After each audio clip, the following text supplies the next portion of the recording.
তাহলে এই বলের ঘাতের আমরা আরো একটু অ্যাডভান্স জিনিসপত্রগুলো শিখে রাখি, যাতে করে পরীক্ষার হলগুলোতে আমরা নিজেদেরকে খুব সুন্দর মতো সার্ভাইভ করতে পারি। কারণ প্রশ্ন তো হয়তো টিচার হার্ড করবেন আমরা জানি, তো ওই পর্যন্ত আমাদের প্রিপারেশন নিয়ে রাখতে হবে। তো লেটস আমাদের কাছে একটা বস্তু আছে, এই বস্তুকে যদি আমরা একটা অ্যাঙ্গেল করে ছুঁড়ে মারি, তো প্রথম বস্তুটাকে আমরা মারছি কিভাবে, একদম সোজাভাবে দেয়ালে। বাট যদি আমরা কোণা করে ছুঁড়ে মারি, তো ডেফিনেটলি এই বস্তুটা দেয়ালে হিট করবে। হিট করার পর এই দেয়ালে আঘাত করার পর বস্তুটা আবার ফিরে যাবে ইউ এর সমপরিমাণ বেগে। তো যদি আমরা এই জায়গায় মারি, তাহলে বস্তুটা আবার ইউ এর সমপরিমাণ বেগ নিয়ে, এই বস্তুটার ভর এম এবং ছুঁড়ে মারছি আমরা ইউ বেগে। তো যদি এম বেগে ইউ বেগে ছুঁড়ে মারি, তো ডেফিনেটলি এই বস্তুটা এই জায়গায় একটা থিটা পরিমাণ কোণ করছে। তো এই ইউ এর কে দুইটা উপাংশে বিভক্ত করা যায় বা বিভক্তকরণ। লেটস আমাদের কাছে একটা ভেক্টর আছে আর, এই বেগ কিন্তু ইউ কিন্তু ভেক্টর রাশি বেগ। তো আর কে যদি আমরা দুইটা কম্পোনেন্টে বিভক্ত করাই, আর এর এই দিকের অংশ যদি থিটা হয়, তাইলে আর কে দুইটা কম্পোনেন্টে বিভক্ত করা যায়। যে দিকের সাথে কোণ সেই দিকের সাথে হলো কস, তাহলে এই দিকের সাথে কোণ, তাহলে এই দিকের অংশ হবে কত, আর কস থিটা, এবং উপরের দিকের অংশ হবে কত, যে দিকের সাথে কোণ না সেই দিকের সাথে কত হবে, সাইন, আর সাইন থিটা। তো তুমি এর কম্পারিজন করো, ওইভাবে এই দিক বরাবর অংশ থাকবে এবং এই দিক বরাবর অংশ থাকবে, তাই না? তো এই কোণটা যদি থিটা হয়, তাহলে ডেফিনেটলি এই কোণটাও থিটা, বিপরীত কোণ তাই থিটা। তাহলে এই কোণটা যদি থিটা হয়, তাহলে ইউ এর এই দিকের অংশ কত হবে, ইউ কস থিটা, এবং নিচের দিকের অংশ কত হবে, u sine theta, u sine theta. এই যে বস্তুটা ফিরে আঘাত করে আবার ফিরে আসছে, তো এরও কিন্তু দুইটা অংশ থাকবে, নিচের দিক বরাবর একটা অংশ থাকবে এবং এই দিক বরাবর একটা অংশ থাকবে, তাই না? এই কোণটা যদি থিটা হয়, তাহলে ডেফিনেটলি এই কোণটাও থিটা, প্রতিফলনের নিয়ম অনুসারে প্রতিফলন। তো যদি একটা সমতল দর্পণ থাকে, একটা আলোক রশ্মি যে কোণে ফিরবে ঠিক সেম কোণেই ফিরে যাবে। আপতন কোণ এবং প্রতিফলন কোণের মান সেম হয়, তো যে কোণে আসলে সে হিট করবে এট দ্য সেম টাইম সেই কোণেই সে ফিরে আসবে। যদি এই কোণটা থিটা হয়, তাহলে ডেফিনেটলি এই কোণটাও থিটা, কারণ সমকোণ তাই। যদি এই কোণটাও থিটা হয়, তাহলে এই দিকের অংশ কত হবে, এই দিকের অংশ হচ্ছিল বি কস থিটা, কারণ সে ভি বেগে এই দিক বরাবর গতিশীল হইতে বি, এবং নিচের দিকের অংশ কত হবে, ভি সাইন থিটা। যদি ভি সাইন থিটা হয় নিচের দিকের অংশ, তাহলে ভরবেগে বলের ঘাতের পরিবর্তন আসলে কতটা হয়েছে, বলের ঘাত J is equal two x Axis বরাবর। প্রথমে আমরা এই অ্যাক্সিস বরাবর নেই, দেখো তো এই অ্যাক্সিস বরাবর একটা ওই দিক গেছে আবার ফিরে আসছে, এক্স অ্যাক্সিস বরাবর যদি নেই, তাহলে j x is equal to কত হয়, m v minus u, v v minus u, তাই না? তো চলো আমরা মেজার করি, এম বসায় দাও, ভি কত, ভি এবং ইউ কিন্তু সেম, কারণ এটা স্থিতিস্থাপক দেয়াল, তাই স্থিতিস্থাপক।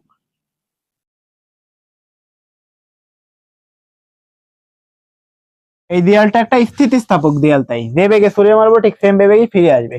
তো যদি ভি এবং ইউ সমান হয়, তাহলে এই দিকের বেগটা কত হবে, এই যে বেগে আমরা ছুড়ে মারছি, তো এই জায়গায় তো দিক চেঞ্জ করতে হবে। যদি আমরা ছুড়ে মারার দিকটাকে নেগেটিভ ধরি, ডেফিনেটলি ফিরে আসার বেগটাকে ধরতে হবে পজিটিভ, তাই না? ছুড়ে মারার দিকটাকে যেহেতু নেগেটিভ ধরছি, তাহলে ফিরে আসার বেগটাকে ধরতে হবে কি, পজিটিভ।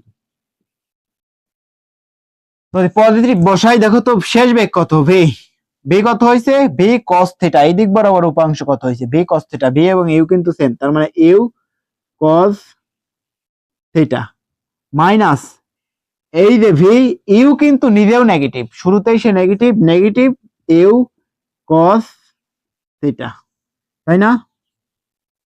যদি নেগেটিভ ইউ কস থিটা হয়, তাইলে দেখো তো এই নেগেটিভ এবং নেগেটিভ কি হয়, নেগেটিভ ইন্টু নেগেটিভ পজিটিভ, তার মানে m cos theta plus cos theta. আমরা আরো এক লাইন করাই, u cos theta plus u cos theta, u cos theta, তাহলে বাসে কত, two u cos theta, two m you cos theta.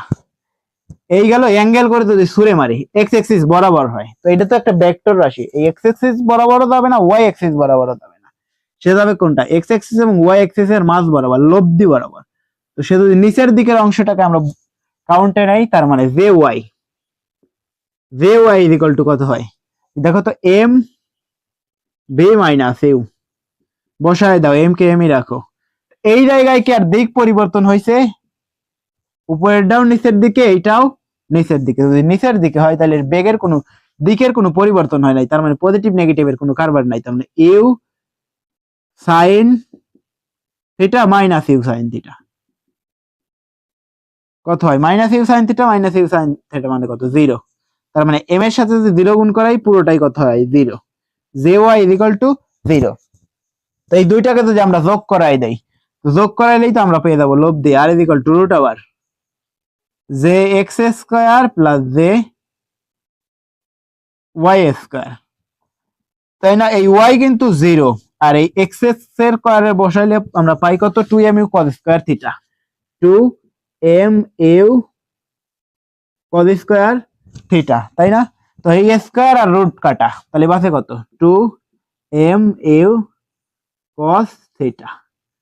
এই গেল ভেক্টরের লব দিবা, এই কত কোণ করে সে কোন দিক বরাবর আসলে আসবে, তাই না?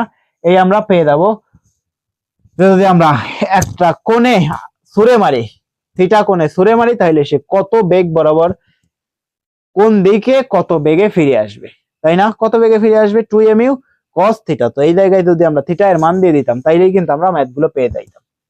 তো ভাই আমি জানি তোমার এই জিনিসপত্রগুলো বুঝতে অনেক বেশি কষ্ট হচ্ছে, এই জিনিসপত্রগুলো এসএসসি স্টুডেন্ট গুলোকে আসলে শেখানো উচিত না।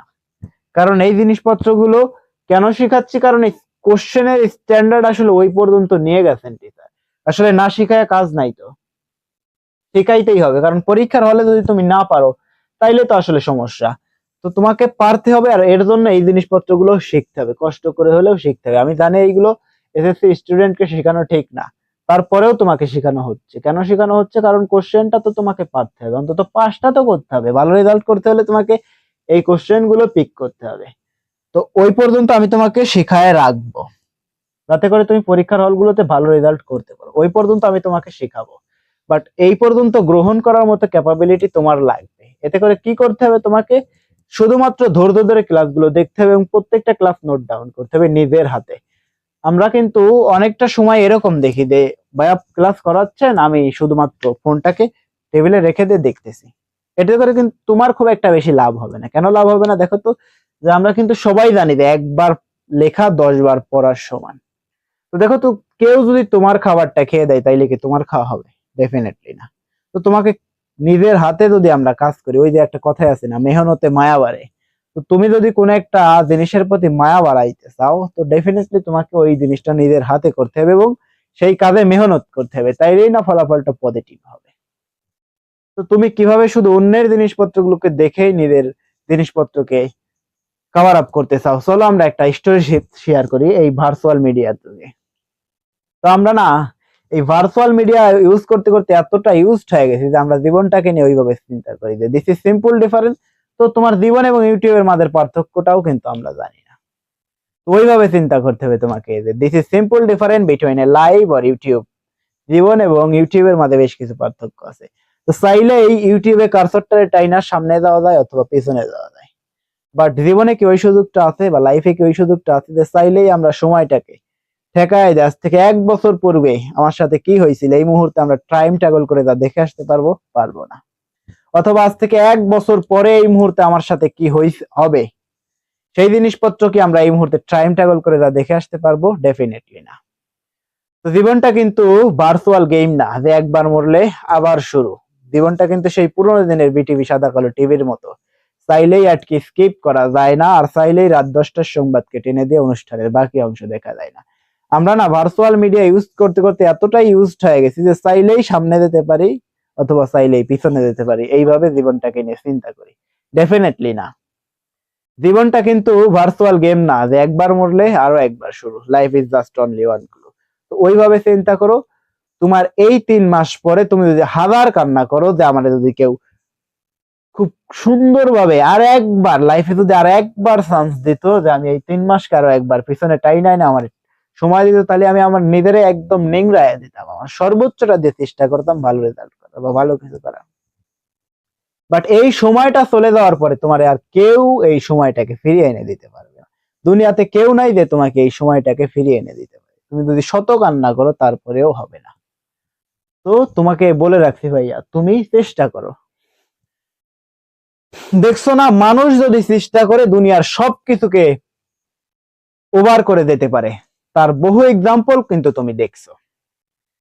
তার খুব সহজ এক্সাম্পল হচ্ছে যে কেউ একজন এই লাইট আবিষ্কার করছিলেন, আর তিনি কতবার, প্রায় 10,000 বার ফেল করছিলেন এবং তারপরেও তিনি সফল হয়েছিলেন।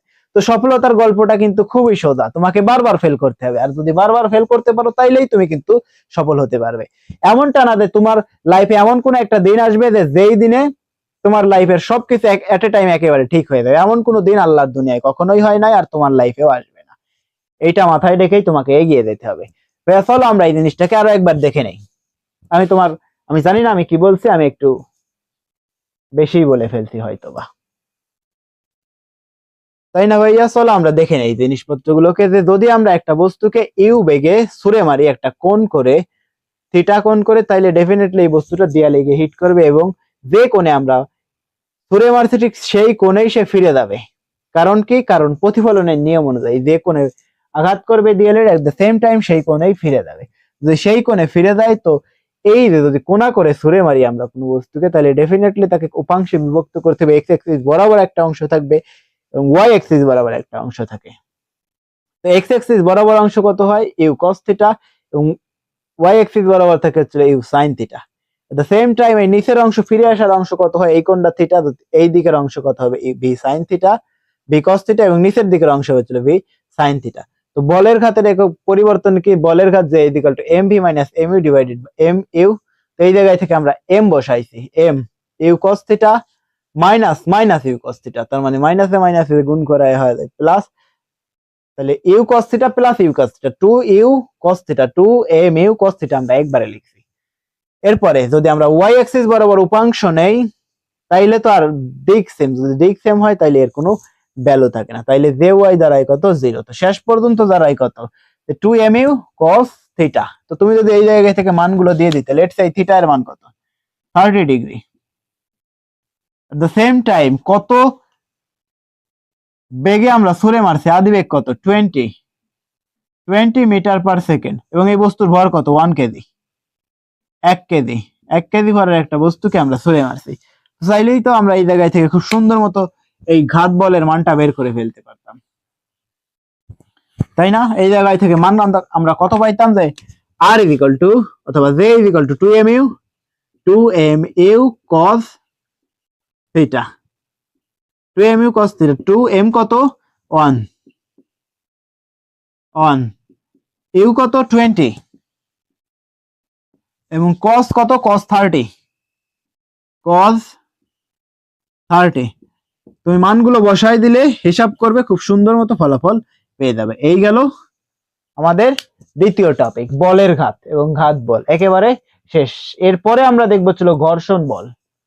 এই জিনিসটা তোমাকে শিখতেই হবে, এবং এই জায়গায় থেকে ম্যাথ আসার সম্ভাবনা একেবারে হাই, ম্যাক্সিমাম। তো চলো আমরা এগিয়ে যাই পরবর্তী টপিক, বলের ঘাত, ও সরি ভাইয়া, ঘর্ষণ বল।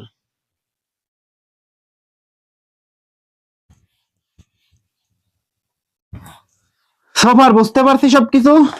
ভাইয়া আমরা একটু দেখে নাই যে বুঝতে পারছি কিনা আমরা সকলেই। ভাইয়া জানায় দাও যে বুঝতে পারছি।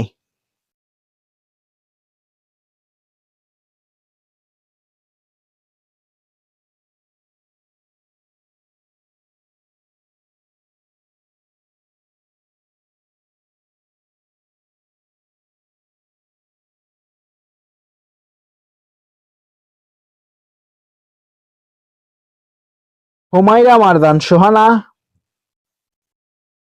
আর অনেকেই আমাদের সাথে যুক্ত আছে। ভাইয়া বলে দাও যে আমি বুঝতে পারছি। ওকে, চলো আমরা এগিয়ে যাই পরবর্তী টপিক, ঘর্ষণ বল, ফ্রিকশন ফোর্স বা ঘর্ষণ বল।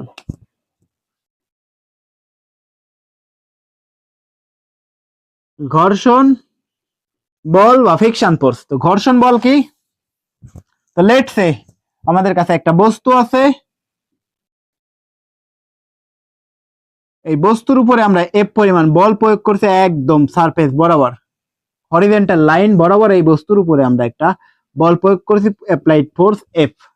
ডেফিনেটলি এই বস্তুটা ভি বেগে সামনের দিক গতিশীল হবে। বস্তু যদি ভি বেগে সামনের দিক গতিশীল হয় তাহলে ঘর্ষণ বল বা ফ্রিকশন ফোর্স ডেফিনেটলি কাজ করবে গতির বিপরীতে এফ কে।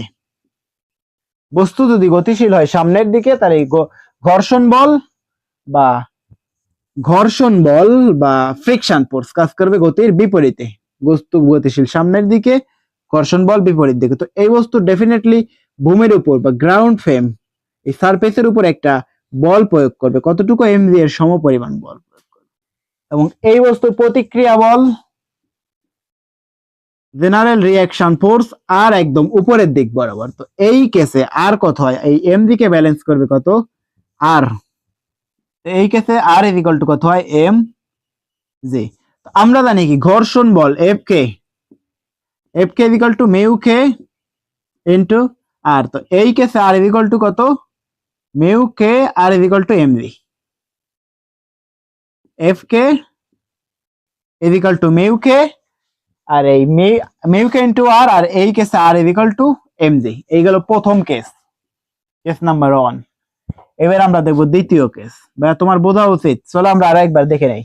তো কি হয়েছে, লেটস আমাদের কাছে একটা বস্তু আছে, ওই বস্তুর উপরে আমরা একদম হরিজন্টাল লাইন বরাবর এফ পরিমাণ বল প্রয়োগ করছি, অ্যাপ্লাইড ফোর্স এফ। তো ভাই এই জায়গায় এই সমীকরণে কোনটারে কি বলে সেইগুলো আমরা আগে শিখে নেই। তো দেখো তো এই এফ কে হচ্ছিল ঘর্ষণ বল,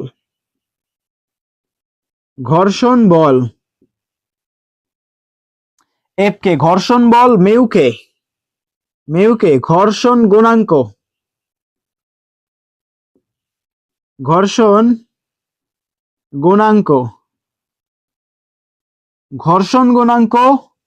আর আর হচ্ছিল প্রতিক্রিয়া বল বা অবিলম্বিক প্রতিক্রিয়া।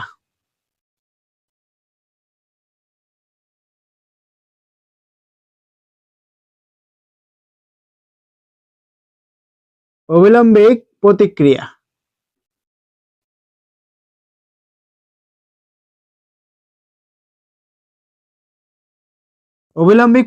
তো এই অবিলম্বিক প্রতিক্রিয়া কোন দিক বরাবর কাজ করে, তল যে দিক হয় তল থেকে সোজা 90 ডিগ্রি বরাবর। যদি তলটা একদম বাঁকানো হয় তাহলে এই জায়গায় থেকে 90 ডিগ্রি বরাবর কাজ করে। যদি তলটা এরকম হয় তাহলে এই বরাবর 90 ডিগ্রি। যদি এদিক বাঁকানো হইতো, এই দিক বাঁকানো হইতো তাহলে এই দিক বরাবর। তো যে দিক বরাবর হয় বাঁকানো থাকে ওই সারফেস থেকে সোজা 90 ডিগ্রি বরাবর। এই জন্যই তো বলা হচ্ছিল অবিলম্বিক প্রতিক্রিয়া বল, অবিলম্বিক প্রতিক্রিয়া। তো এই জায়গায় আর ইজ ইকুয়াল টু কত হয়, R is equal to M. এই গেল প্রথম কেস। তো যদি আমরা এই জায়গা থেকে বের করতে চাই এই জায়গায় ঘর্ষণ বলের মান কত হবে, এই বস্তুর ভর, লেটস সে এই বস্তুর ভর দেয়া আছে কত, M is equal to 3 kg. এবং ডেফিনেটলি আমরা এই জিনিসপত্র কিন্তু আমরা জানি যে বস্তুর জি সবাই জানি। আর ঘর্ষণ সহগের মান, ঘর্ষণ সহগ ইজ ইকুয়াল টু 0.25 দিয়ে রাখছি আমরা, বসায় দাও সবকিছু। যদি আমরা এই জায়গায় থেকে বসায় দেই 0.25 ইন্টু এম কত 3 ইন্টু জি কত 9.8। যদি তুমি ক্যালকুলেশন করো তাইলেই পেয়ে যাবে ফলাফল। চলো আমরা তোমাকে সর্বোচ্চ হেল্প করি, আমরা নিউমেরিক্যাল ভ্যালু পর্যন্ত 2.5 ইন্টু 3 ইন্টু 9.8 যদি আমরা ক্যালকুলেশন করি আমরা পেয়ে যাবো 7.35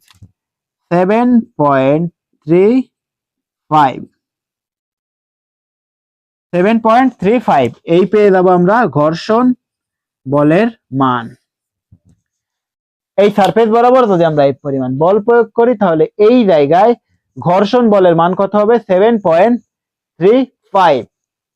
বুঝতে পারছি সোফার বস্তুর বল ভর কত দিয়ে রাখছি আমরা 3 কেজি, পাশাপাশি বস্তুর ঘর্ষণ সহগের মান দিয়ে রাখছি 0.025। এই গেল প্রথম কেস। এবার আমরা দেখব ঘর্ষণ বলের দ্বিতীয় কেস, সেকেন্ড কেস। তো ঘর্ষণ বলের সেকেন্ড কেস কি হয়, তো লেটস সে আমাদের কাছে ওই সেম জিনিসে একটা বস্তু আছে ব্লক, এই ব্লকের উপরে আমরা একটা বল প্রয়োগ করছি অ্যাপ্লাইড ফোর্স। এবার আমরা কোণা করে ঠেলা মারছি, এবার আমরা সোজা মারছিলাম একদম হরিজন্টাল লাইন বরাবর, তবে এইবার আমরা একটু কোণা করে মারছি। যদি কোণা করে বল প্রয়োগ করি এফ, তো এই এফ এ দুইটা উপাংশে বিভক্ত করা যাবে। এফ এর এই দিক বরাবর একটা অংশ থাকবে এবং নিচের দিক বরাবর একটা অংশ থাকবে। এই কোণটা কত? থিটা। যদি এই কোণটা থিটা হয় তাহলে এই দিকের অংশ কত হবে? এফ কস থিটা, মাত্রই কিন্তু শিখাইছি কস থিটা, এবং নিচের দিকের অংশ আসবে কত? F sine theta. F sine theta. পাশাপাশি এই বস্তুর যে ভর কোন দিক কাজ করবে? একদম নিচের দিক বরাবর, এমজি। আর এর জেনারেল রিয়াকশন ফোর্স বা প্রতিক্রিয়া বল একদম উপরের দিক বরাবর। আর এই কেসে আর ইজ ইকুয়াল টু কত হয় দেখো তো? R is equal to MG ও নিচের দিকে, এফ সাইন থিটাও নিচের দিকে, তার মানে MG plus F sine theta. MG plus F sine theta, তাই না? তো আমরা জানি কি ঘর্ষণ বল F K is equal to কত? মিউ কে ইনটু আর, তাই না ভাইয়া? তো মিউ কে এর মান বসাও, mu K. R is equal to কত এই ক্ষেত্রে? R is equal to MG plus F sine theta. এই পেয়ে যাবো আমরা ঘর্ষণ বল। আমি কিন্তু তোমার একদম সর্বোচ্চ জিনিসপত্রগুলো শেখাচ্ছি যাতে করে তুমি তোমার পরীক্ষার হলে ধুমায় আনসার করতে পারো। যেই জায়গায় তোমার ফ্রেন্ড এই সবগুলো ফর্মুলাকে ডিরাইভ করার পর এই জায়গায় পৌঁছাবে, সেই জায়গায় আমি তোমাকে শুরুতে এই জায়গা পর্যন্ত পৌঁছে দিচ্ছি যাতে করে তোমার সময়ের পরিমাণটা সর্বনিম্ন হয় এবং তুমি পরীক্ষার হলগুলোতে সব থেকে ভালো ফলাফল বয়ে আনতে পারো, তাই না ভাইয়া? কেউ আমার একজন আনসার জানায় দিছে যে কত কথা হবে।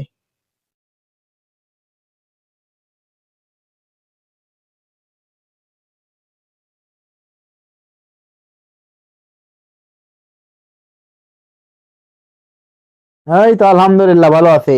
ফিউচার জ্ঞানের বলতে ভালো আছেন স্যার? ভালো আছে, আমি ভালো আছি। তবে তোমাকে হেল্প করার জন্যই কিন্তু আমরা দাঁড়াইছি, যে সবকিছু খুব সুন্দর মতোই আমরা সলভ করাচ্ছি। তো তুমি ধৈর্য ধরে দেখতে থাকো পুরো ক্লাসটা।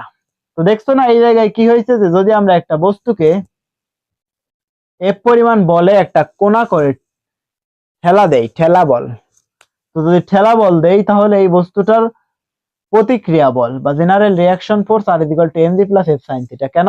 কারণ এই কোণটা থিটা, তাহলে এই দিকের অংশ কত হবে? এফ সাইন থিটা, এফ কস থিটা, এবং এই দিকের অংশ হবে এফ সাইন থিটা। তো এই এফ কস থিটা এইটা বস্তুরে গতি দেয়, এই বস্তুর কারণে বস্তুর সামনের দিক বরাবর দেয়। যদি সামনের দিক বরাবর বস্তুটি গতিশীল হয় তাহলে ডেফিনেটলি এর ঘর্ষণ বল ডেফিনেটলি পিছনের দিক বরাবর কাজ করে এফ কে। এই ঘর্ষণ বলের মানটাই কিন্তু আমরা বের করছি কত? F K equal to mu K into MG plus F sine theta. তবে তুমি র্যান্ডমলি বাংলাদেশের অনেকগুলো কোর্সের ভিতরে এনরোল থাকতে পারো, অথবা অনেক কোর্সই তুমি কি নিয়ে থাকতে পারো এর আগে।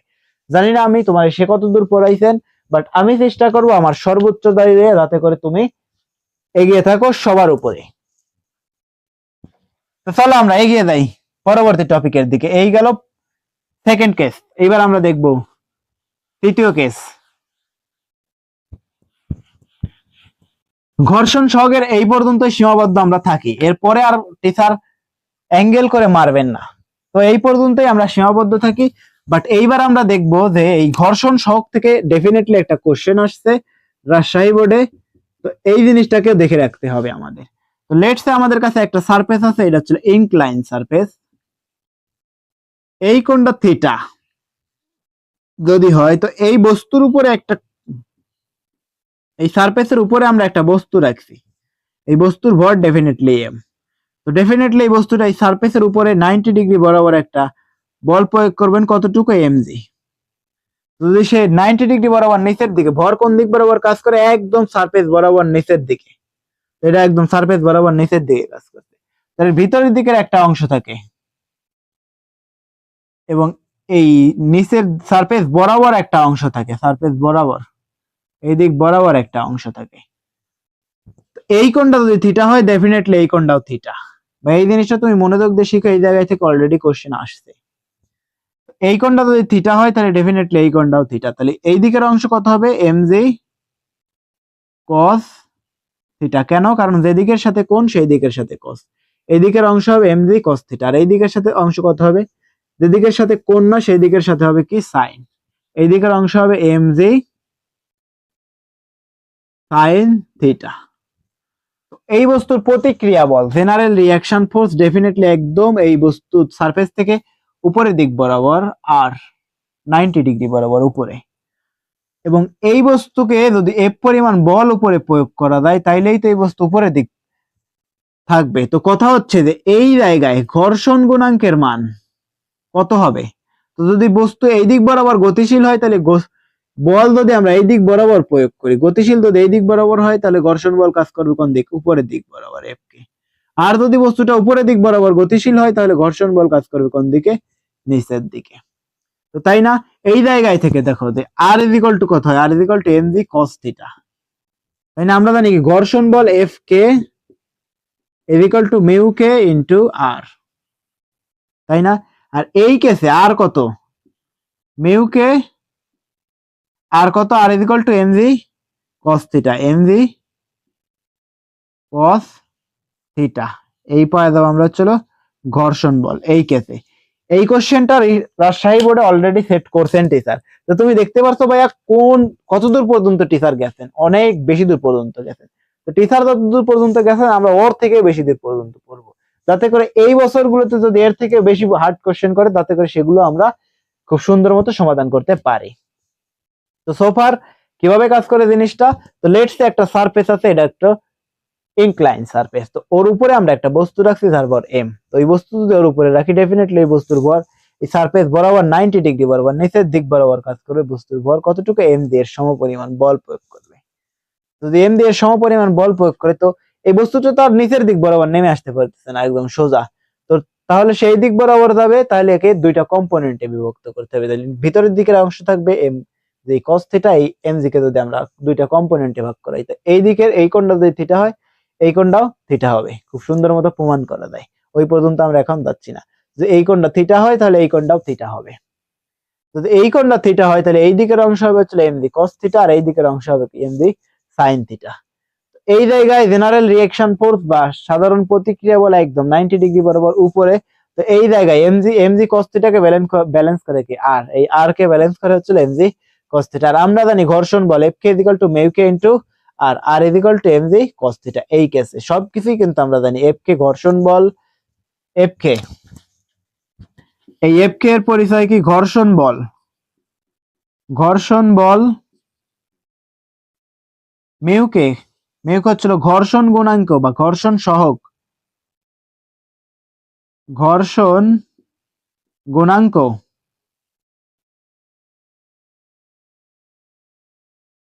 গুণাঙ্ক এম বস্তুর ভর আর ভি আমরা কিন্তু সবাই জানি যে হচ্ছিল গ্র্যাভিটেশনাল অ্যাক্সেলারেশন বা অভিকর্ষ ত্বরণ। আর থিটার মান কোশ্চেনে গিভেন থাকবে। এই গেল এটা নাফসের সবগুলো কেস ঘর্ষণের। এইবার কথা হচ্ছে যে ঘর্ষণ থেকে আরো বেশ কিছু জিনিসপত্র আসে, সেই জিনিসপত্রগুলোকে আমরা আরো একটু সুন্দর মতো দেখে ফেলি। তো ঘর্ষণ থেকে আরো একটা জিনিস কি ধরনের আসতে পারে আমরা একটু অ্যাডভান্স শিখে রাখবো, যাতে করে এর পরবর্তীতে এই পর্যন্ত টিচার যাইতে পারেন। তো কি হয় যে লেটস সে আমাদের কাছে একটা সারফেস থাকে, সেম জিনিস ইনক্লাইন সারফেস। লেটস সে আমাদের কাছে একটা সারফেস আছে, এটা একটা ট্রায়াঙ্গেল বা ত্রিভুজ। এই কোণটা যদি থিটা হয় এবং এই বস্তু এই সারফেসের উপরে একটা বস্তু আছে এম ভর বিশিষ্ট বস্তু। তো এই বস্তু যদি গড়ায় আসতে চাই সারফেস বরাবর, গড়ায় বস্তু এই অবস্থানে আসবে। সারফেস বরাবর বস্তুটি গড়ায় আসতে চাই তো ডেফিনেটলি এই বস্তুটার দুইটা কম্পোনেন্টে বিভক্ত করা যায়। এই দিক বরাবর একটা অংশ থাকে এবং এই দিক বরাবর একটা অংশ থাকে। তো ভিতরের দিকের অংশ কত হয়? এই কোণটা থিটা হলে এই কোণটাও থিটা। এই দিকের অংশ কত হয়? এমজি। এই এমজি বল তো নিচের দিকে কাজ করে, তাহলে MG cos theta, MG cos theta এবং এই দিকের অংশ হচ্ছে এমজি sin থিটা। আর প্রতিক্রিয়া বল একদম উপরের দিক বরাবর আর এই জায়গায় ঘর্ষণ বল যদি বস্তুটা গতিশীল হয় এই দিক বরাবর, ঘর্ষণ বল ডেফিনেটলি কাজ করবে উপরের দিক বরাবর। এই দিক বরাবর কাজ করে হচ্ছে ফোর্স বা ঘর্ষণ বল। যদি এমজি sin থিটা কোণে বস্তুটি নিচের দিকে তো নামবে, তাহলে ঘর্ষণ বল ডেফিনেটলি উপরের দিক বরাবর। তো কথা হচ্ছে যে কত ত্বরণে বস্তুটি নিচের দিকে নামবে, কত ত্বরণে। তো যদি কত ত্বরণে বস্তুটি নিচের দিকে নামতে চাই সেই জিনিসপত্রগুলো যদি আমরা বের করতে চাই, তাইলে দেখো তো কি করতে হবে আমাদের, যে মোট বল এই জায়গায় প্রয়োগকৃত বলের পরিমাণ কত, মোট প্রযুক্ত বল summation of F is equal to MG minus MG sin theta minus F K. কেন এফ কে মাইনাস? কারণ ওটা তো গতির বিপরীত দিকে কাজ করে। এই এমজি sin থিটা বেগে বস্তুটি এই দিক বরাবর গতিশীল হবে। যদি এম দি সাইন থিটা বেগে বস্তুটি এই দিক বরাবর গতিশীল হয়, তো এই ঘর্ষণ বল সবসময় গতির বিপরীতে কাজ করবে, ঘর্ষণ বল কাজ করবে ওই দিক বরাবর। যদি ঘর্ষণ বল ওই দিক বরাবর কাজ করে, তাইলে এই দিক থেকে তো কিছু পরিমাণ শক্তি বা বল বিয়োগ করতে হবে, সেইটাকে আমরা বিয়োগ করে বসাই। মোট প্রদত্ত বল summation of F equal to M G sine theta minus F K. তো এই সামেশন অফ এফ কে তুমি ভেঙে লিখতে পারো M A, M A equal to কত বাসে M G sine theta minus F K, M G sine theta minus F K. তো দরকার আমাদের কি এ, এ তো এই জায়গায় একটু সুন্দর মতো লিখে দেয় এই দিক বরাবর এম জি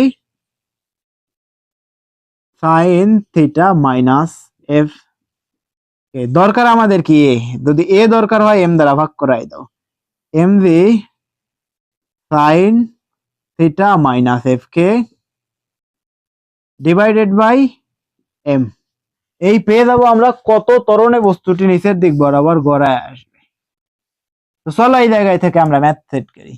এই বস্তুটি যদি আমরা বের করতে চাই কি কি জানতে লাগবে? জানতে লাগবে কোণ, কত কোণ আছে 60 ডিগ্রি অথবা 30 ডিগ্রি, অ্যাঙ্গেলের মান দেওয়া আছে কত 30 ডিগ্রি। আর জানতে লাগবে কি এই ঘর্ষণ বল, ঘর্ষণ বল কত লেটস সে 0.2 নিউটন ঘর্ষণ বলের মান। আর কি জানতে লাগবে? জানতে লাগবে এই বস্তুর ভর, ডেফিনেটলি এই বস্তুর ভর দেওয়া থাকবে m ইকুয়াল টু 2 কেজি, যে কোনো মান তুমি ধরে নিতে পারো 2 কেজি। তো দেখো তো আমরা যদি এই জিনিসপত্রগুলো বের করতে চাই তাইলে বসাও m কত 2, g কত 9.8, আর sin 60 ডিগ্রির মান কত, sin 30 ডিগ্রির মান সম্ভবত হাফ, মাইনাস এফ কে, এফ কে এর মান কত 0.2, 0.2 ডিভাইডেড বাই m কত, m এর মান হচ্ছিল 2, তাই না? যদি m এর মান 2 হয় তবে তুমি সবগুলোকে ক্যালকুলেশন করে বসাও। এই জায়গায় থেকে এই 2 কেটে দিতে পারো, তাহলে বাসে কত 9.8 মাইনাস হচ্ছিল 0. বা এই জিনিসটাকে আমরা একটু চেঞ্জ করে বসাই, 0.2 দেওয়ার পরিবর্তে 0.9 দেই, তাইলেই তো 9 পেয়ে যাবো শুধুমাত্র। এটাকে চেঞ্জ করে বসাও 0.9, তাহলে ক্যালকুলেশন অনেক বেশি সুবিধা হবে, ডিভাইডেড বাই 2, তাহলে ফলাফল কত আসবে 9 divided by 2 is equal to কত 4 দুগুণে 8, 4.5। ওকে, ত্বরণের একক কি মিটার পার সেকেন্ড স্কয়ার। সোফার বুঝতে পারছি বিষয়গুলো কিভাবে কাজ করে। এই জিনিসপত্রগুলো যদি তুমি বুঝতে না পারো তাহলে তোমাকে বলছি তোমাকে আরো একটু বেশি পরিশ্রম করতে হবে, লেগে থাকতে হবে, স্টেপ টু একটু একটু করে এগিয়ে যেতে হবে, ইনশাআল্লাহ তুমি পারবে। কারা বিজয়ী হয়? যে শেষ পর্যন্ত ধৈর্য ধরে টিকে থাকে সেই আসলে সফল হয়। তো এমন না যে তুমি চাইলে আর একদিনে তুমি বিজয়ী হয়ে গেলে, না, এমন কখনোই হয় না। আলাউদ্দিনের চারাক বলে আসলে কোনো কিছু হয় না যে লাইফে হঠাৎ করে তুমি একদিন আলাউদ্দিনের একটা চারাক পেয়ে গেলে আর এর পর থেকেই তোমার লাইফের এক্সচেঞ্জ শুরু। এই এক্সচেঞ্জ রেটটা যদি তুমি পরিমাপ করতে চাও তাহলে তোমাকে প্রত্যেকটা দিন স্টেপ টু লেগে থাকতে হবে এবং একটু একটু করে এগিয়ে যেতে হবে। তো চাই না? তো দেখো তো আমরা যদি এই জিনিসটাকে একটু চেষ্টা করি যে কিভাবে আসলে কাজ করতে হয়, চলো আমরা দেখে নাই জিনিসটাকে। কেউ একজন তোমাকে সহযোগিতা করতে চায় এবং সে আছে 10 তলার উপরে, আর তুমি আছো কোথায়? একদম গ্রাউন্ড ফ্লোরে নিচে। আর কেউ একজন আছে 10 তলার উপরে, তো সে তোমারে চায় এই 10 তলায় পর্যন্ত তুলতে, আর সে তোমাকে হেল্প করার জন্য উপর থেকে একটা রশি ফেলাইছে, দড়ি ফেলাইছে, তুমি কিন্তু চিনোতে দড়ি। তো তুমি কি যদি এই উপরে উঠতে চাও, ডেফিনেটলি তোমাকে এই হাত দিয়ে এই রশিটাকে খুব শক্ত করে ধরতে হবে, তাইলেই না সে টেনশন ফোর্স বা টান বল দিয়ে তোমার উপরের দিকে উঠাবে। টি ফর টেনশন ফোর্স বা টান বল, তাইলেই না সে এই রশিটাকে তোমাকে টেনশন ফোর্স দিয়ে উপরের দিকে তুলবে। যদি তুমি বলে দে ভাই আমার কষ্ট হচ্ছে, আমি রশিটাকে ছেড়ে দিয়ে বসে থাকি, তাইলে সে তোমাকে কিভাবে হেল্প করবে? তো আমি কিন্তু তোমারে ওই রশি ফালায় টানতাছি, বাট তোমাকে কিন্তু হাত দিয়ে শক্ত করে রশিটা ধরতে হবে, যাতে করে না তুমি এই 10 তলা পর্যন্ত উঠতে পারো। এমন না যে তুমি যদি দড়িটাকে ছেড়ে দিয়ে বসে থাকো তাইলে তোমাকে টেনে তোলা সম্ভব, ডেফিনেটলি না। তোমাকে ঠিক তখনই তোলা যাবে যখন তুমি এই রশিটাকে খুব শক্ত করে ধরবে এবং তুমি নিজের ভিতরে কনফিডেন্স ফিল করবে যে আমি পারবো। তুমি যদি একবার নিজেকে এইটা বলতে পারো যে আমি পারবো, তবে তুমি পুরো দুনিয়াকে ছাড়িয়ে যাবে, এর প্রমাণ কিন্তু আছে। অহরহ প্রমাণ আছে। যদি তুমি নিজের প্রতি বিশ্বাস রাখো তাহলে তুমি পুরো ওয়ার্ল্ডকে ছাড়িয়ে যাবে। তো চলো আমরা আরো একবার দেখি না এই জিনিসটাকে, যে লেটস আমাদের কাছে একটা বস্তু আছে ইনক্লাইন অ্যাঙ্গেল, এর উপরে আমরা একটা বস্তু রাখছি। তো এই বস্তু কত ত্বরণে আসলে নিচের দিকে গড়ায় আসবে। তো যদি এইটা বের করতে চাই, ডেফিনেটলি এই বস্তুর নিচের দিক বরাবর গ্রাউন্ড ফ্রেম বরাবর কাজ করবে এম দিক 90 ডিগ্রি বরাবর। তো এম দিকে দুইটা কম্পোনেন্টে বিভক্ত করাইছে, এটা বহুবার বলছি। এই দিকের অংশ এম দি কস থিটা, কারণ এই কোণ থিটা, তাই এই দিকের অংশ এম দি কস থিটা, এই দিকের অংশ এম দি সাইন থিটা। তো এই F K M G sine theta বলে বস্তুটা এদিক বরাবর গতিশীল, তাহলে এফ কে গতির বিপরীতে কাজ করে। বস্তুর উপর মোট বল কত, summation of F is equal to M G sine theta minus F K, কারণ এফ কে গতির বিপরীতে কাজ করছে। দরকার আমাদের কি এ, এই জায়গায় থেকে আমরা এম এফ কে ভেঙে লিখতে পারি এম এ। দরকার আমাদের A is equal to M G sine theta minus F K divided by M. আমরা মানগুলো ইনপুট দিছি, এরপরে তোমার একটা ম্যাথ সলভ করে দেখাইছি। কত কত ফলাফল পাইছি 9.4 মিটার পার সেকেন্ড স্কয়ার। আমরা যথেষ্ট পড়েছি ঘর্ষণ বলের জিনিসপত্রগুলো। এরপরে দেখবো হচ্ছিল কপি কল। কপি কল বলে তোমার বইয়ে আসলে কোনো শব্দ নাই, বাট টিচাররা মাঝে মধ্যে ঝামেলা লাগায় আসলে কপি কল দিয়ে। তো ওই জিনিসপত্রগুলো আমরা একটু দেখি যে কপি কল অ্যাকচুয়ালি কি। কপি কল অনেকটা এইটা কাজ করে লিফটের মতো। কপি কল কিভাবে লিফটের মতো কাজ করে, লেটস সে একটা বস্তু আছে, এই বস্তুর ভর হচ্ছিল এম। তো এই বস্তুরে আমরা একটা রশি দিয়ে দিছি এই দিক বরাবর, টানতেছো তুমি 8 নিউটন ফোর্সে, এবং তোমার ফ্রেন্ড এই দিক বরাবর টানতেছো 10 নিউটন ফোর্সে। দেখো তো এই 10 কে কিন্তু ভেঙে লেখা যায় 8 প্লাস 2 কত হয় 10। এই বস্তুটা আসলে কোন দিক বরাবর যাবে, এই 8 নিউটন এবং এই 8 নিউটন, এই দিকের 8 নিউটন এবং এই দিকের 8 নিউটন বস্তুটাকে টেনশন দেবে, টান দেবে। যদি এই 8 নিউটন এবং 8 নিউটন বস্তুটাকে টান দেয়, অনেকটা রাবার যদি তুমি টান মারো তাহলে দুই দিক বরাবর বলে যাবে। তো এই 8 নিউটন এবং 8 নিউটন মিলে বস্তুটাকে টেনশন দেবে, বাকি যে 2 নিউটন বাঁচবে, এই 2 নিউটন কারণে পুরো সিস্টেমটা এইদিকে সরে যাবে। বাকি 2 নিউটনের কারণে এই পুরো সিস্টেমটা এই দিক বরাবর গতিশীল হবে, তাই না? 8 নিউটন এবং এই 8 নিউটন মিলে বস্তুটাকে টেনশন ফোর্স দিবে, টান বল দিবে। আর এই যে 2 নিউটন, এই 2 নিউটনের কারণে পুরো সিস্টেমটা এই দিক বরাবর চলে আসবে। তো ফার বুঝতে পারছি? তো এই জিনিসপত্রগুলো কি আসলে ঘর্ষণ ও কপি কলের কারবার। তো কি হয় যে লেটস আমাদের কাছে যদি একটা বস্তু থাকে, এই বস্তুকে যদি আমরা একটা, এই বস্তুর ভর এম, তো ডেফিনেটলি এই বস্তু নিচের দিকে একটা বল কাজ করবে, কতটুকু এম জি এর সমপরিমাণ বলে কাজ করবে। তো এই বস্তু এই সুতার উপরে টান বল কতটুকু, এই এম জি এর সমপরিমাণ বল যদি তুমি প্রয়োগ করাও তাইলে এই বস্তুটা ঝুলে থাকবে। যদি এম জি এর সমপরিমাণ এই টেনশন ফোর্স দিতে না পারো তাইলে কি বস্তুটা ঝুলে থাকবে।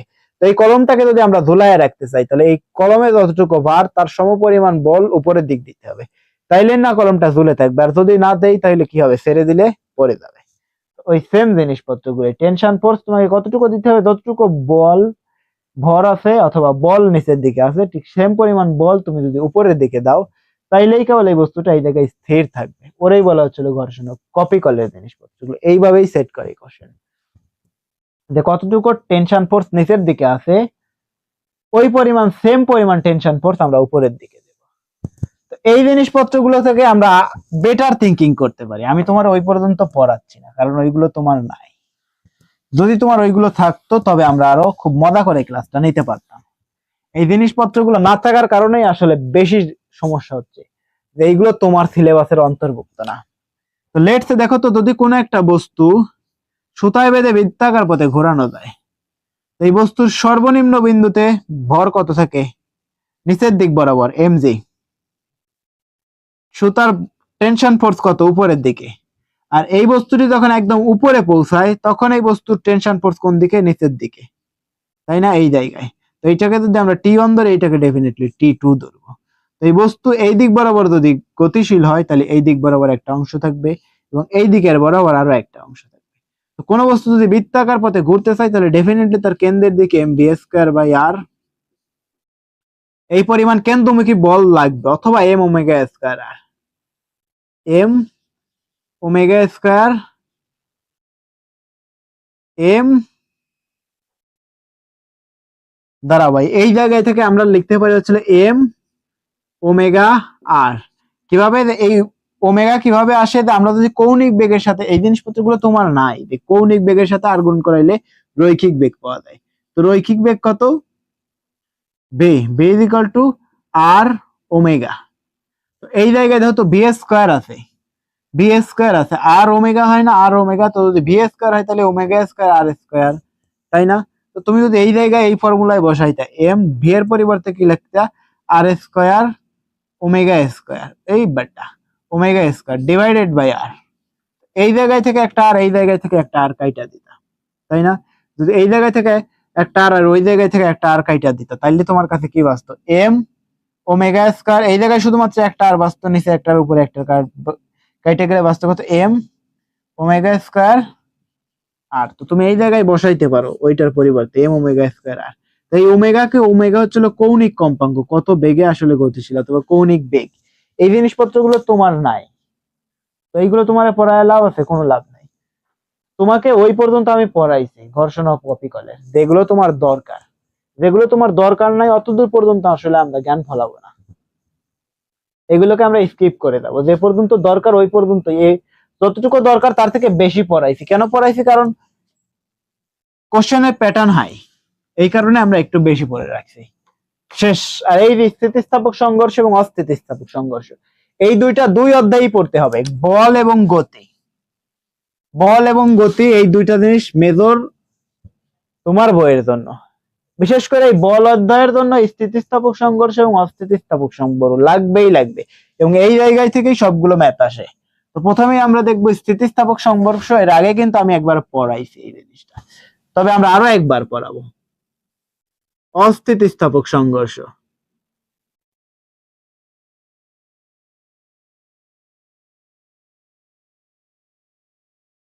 সংঘর্ষ, অস্থিতিস্থাপক সংঘর্ষ, আর থাকবে হচ্ছে স্থিতিস্থাপক সংঘর্ষ। স্থিতিস্থাপক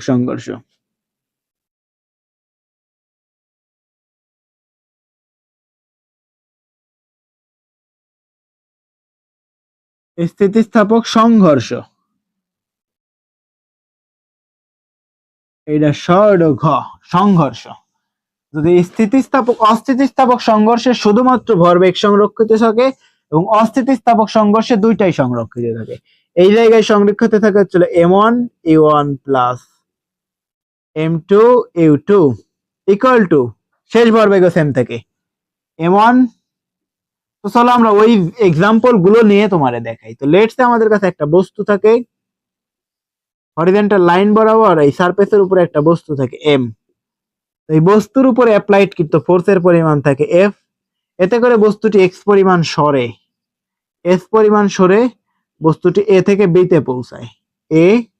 এ থেকে পৌঁছাইছে বস্তুটি B তে। এতে করে কতটা সময় নিয়েছে সে? t পরিমাণ সময় নাই, বস্তুর ভরের কোনো চেঞ্জই হয় নাই। এই অবস্থানে বস্তুর ভর কত আছে? সেমই আছে m। তো কতটা দূরে গিয়ে এই বস্তু একটা আর একটার সাথে সংঘর্ষে লিপ্ত হয়? একটু দূরে গিয়ে। প্রথম বস্তু এটা হচ্ছে m1, এটা m2।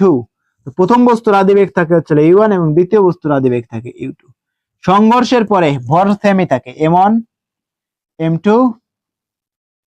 এবং বেগ কিন্তু চেঞ্জ হবে। বাট এই অস্থিতিস্থাপক সংঘর্ষে বেগের কোনো পরিবর্তন হয় না, এই দুটা মিলিত হয়ে একদিক বরাবর চলে। তো এই জায়গায় u1 এবং u2 ইকুয়াল টু কত হয়? v। দুইটা মিলে একটাতে পরিণত হয়, কত হয়? v হয়।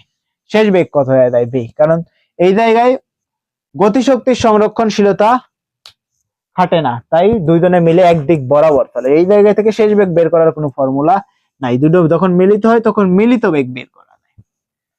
এই কেসগুলো কেমন হয়? তো এই কেসগুলো ওই যে m1 u1 plus m2 u2 equal to m1 v1 plus m2 v2। তো যদি আমরা মিলিত বেগ বের করতে চাই, এই যে সংঘর্ষের পরে মিলিত বেগ,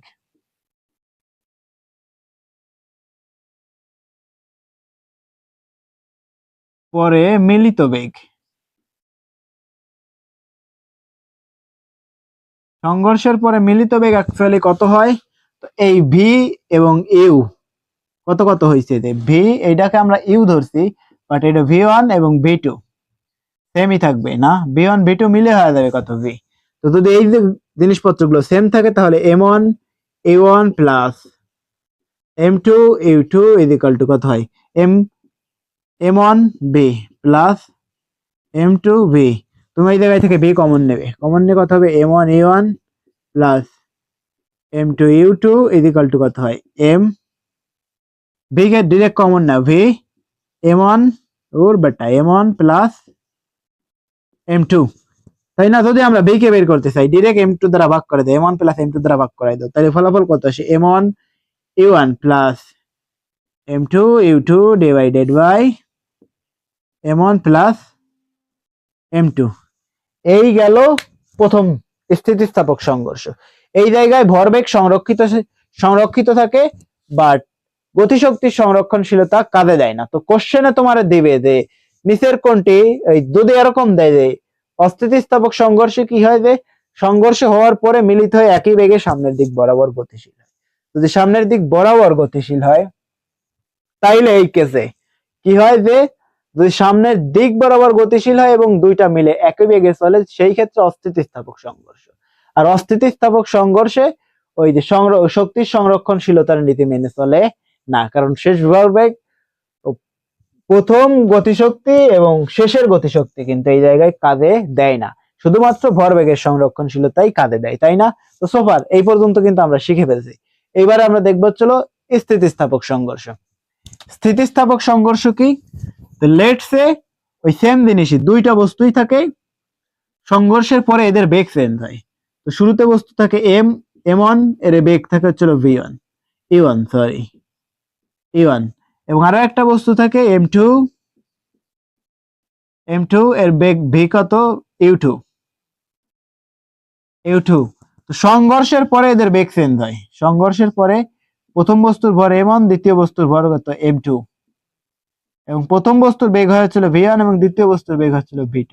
তো এই v1 এবং v2 বের করা যায়, এই জায়গায় দুইটাই সংরক্ষিত থাকে, m1 e1 plus m2 u2 is equal two m1 v1 plus m2 v2, তাই না? তো যদি পাশাপাশি আরো একটা গতিশক্তির সংরক্ষণশীলতা মেনে চলে, half m1 e1 square plus half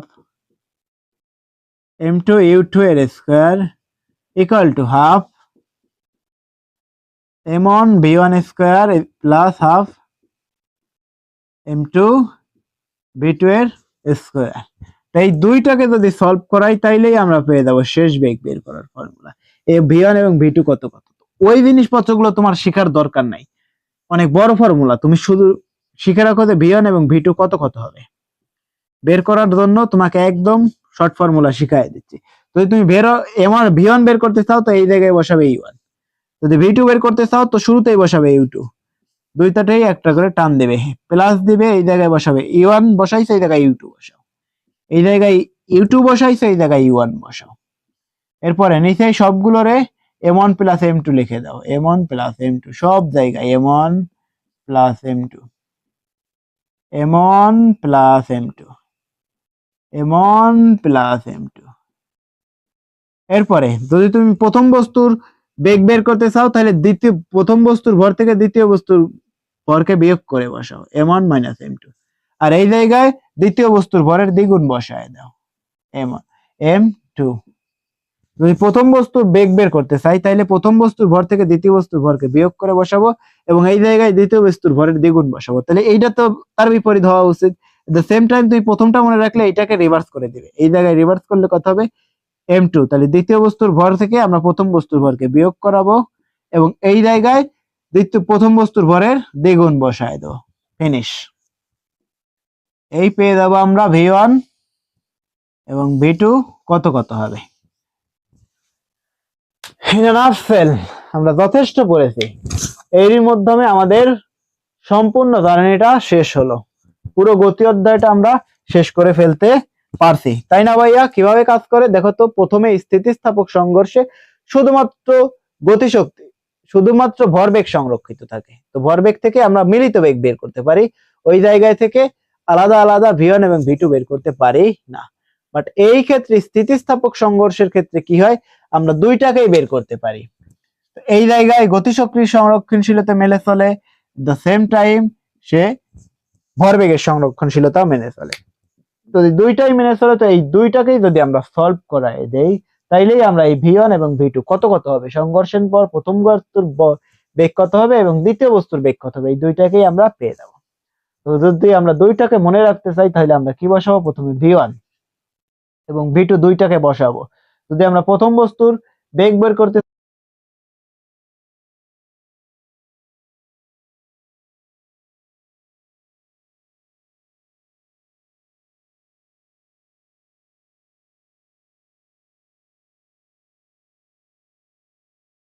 চলো এগিয়ে যাই পরবর্তী কেসগুলোর দিকে। এইবার আমরা একটু একটা ম্যাথ দেখবো আর এর পরবর্তী দিন আমরা সবগুলো ম্যাথ নিয়ে হাজির হব।